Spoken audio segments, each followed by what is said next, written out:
So I made a start on the biggest rock I was planning to do. Oh, I've been asked to do more to the point. Here we go. So this is it. Big rock, big rock. I did a little sketch with 2 little colour doves. And now I'm going to try and do it again on the rock. Now that I'm sort of more or less happy with how it all fits and where I want to put everything, I'm going to transfer it on here. So I'm just sketching it in at the moment, getting everything in place. So it's just a matter of just sketching in.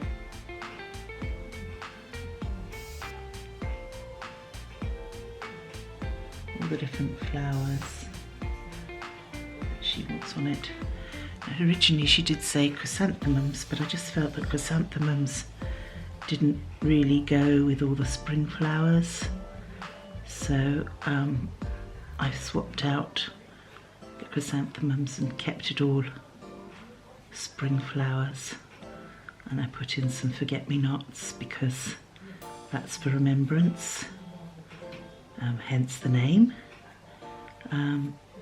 And I put in violas, primroses, bluebells, forget-me-nots and daisies, and I think that gives a beautiful feeling of springtime. And again, we have that situation where it's one thing to draw things on a flat surface, and it's quite another thing to be drawing them on a very curved, rounded surface like this. I don't need to draw much in because I think it's all a matter of just get in there and start painting it. So I'll go and set up my acrylic paints now and get out my brushes and get ready to do a lot more painting. So I'm putting in the colours as we go. Because I'm painting it onto a rock again, I need to build quite a bit of colour on there, so I'm actually using the acrylics quite heavily, quite thick, because otherwise you'll just get too much stone colour coming through and it won't give the impression of solid colour. I think of this sort of as an undercoat really. Block it in, almost like sketching it with the paint. I'm one of these people, I can't work on one thing for too long, otherwise I get fed up with it. So I do a little bit of the daisies, do a little bit of the primroses, move over, do some of the violas, then swap round and do some of the bluebells. I'll get my doves in as well, and it all should be starting to take shape quite quickly. That's the beauty of doing a little sketch first, to get a very good idea of where you're going, because it really does make it a lot easier then to get done what you need to do if you know what you're doing. So a little sketch like this really does make it an awful lot easier in the long run to get your painting done. Let me show you how we're coming along now. Trying to get the colour of the doves in. Putting in the white backgrounds. A lot of the whites need to go underneath the colour so that I can pop them out nice and bright. So I'm painting, so like all the forget-me-nots I've painted in white with a little touch of pink here and there. Those will go blue over the top. I've started to build up the doves. So I want them to look a little bit more like that by the time I finished. But yeah, so it's coming along nicely. A lot of work still to do. Getting the flowers in now, building up the layers on the birds. Carry on building up and building up, and till we get where I'm happy. But it is coming along nicely. I got new glasses on, a little bit of cat's eye going on. So I'm still working on this little rock here for my mother-in-law. I'm pretty pleased with how it's coming along. I'm just putting some finishing touches now onto it, and then there will just be the writing, few more flowers to go in, and she'll be done. The weather has changed dramatically and is an awful lot warmer now, which has made life a lot more comfortable. It was painfully cold before, and now it's actually quite lovely out there. But the trouble is with it being lovely out there is that I'm not getting on and doing indoor stuff because it's nice to be outdoors when it's nice.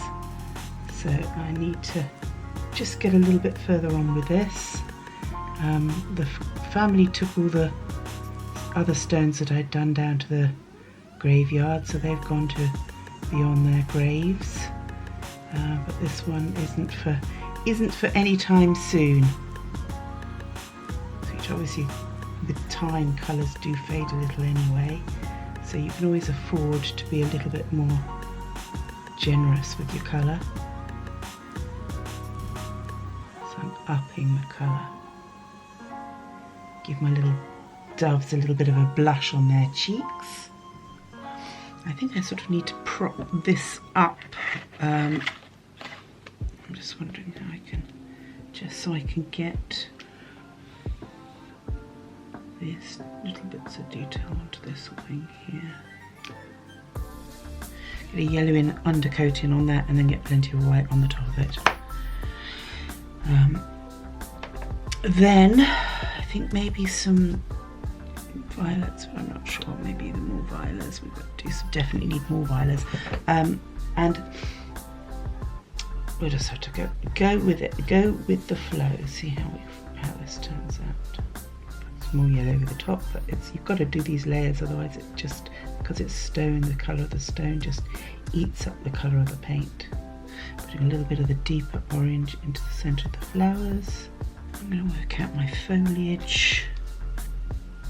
And actually I've still got the side of this rock pumped up, so in truth you won't see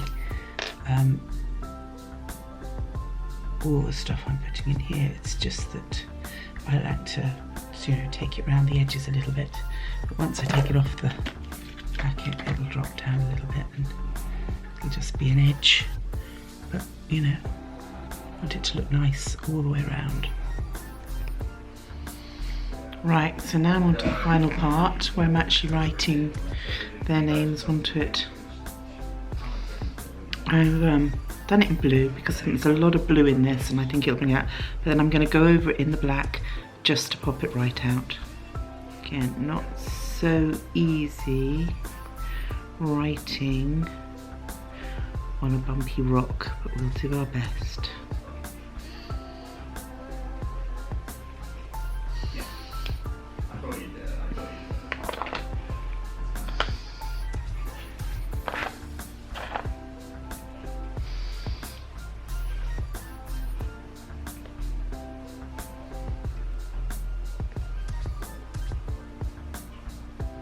So that's the completed stone. I think it's quite lovely. It is very large. If you see it next to my hand, it is very large. And I hope that it's everything she wanted to be. Now I'm going to go and spray it and then I'll show you the finished result once it's sprayed. And there she is, all finished.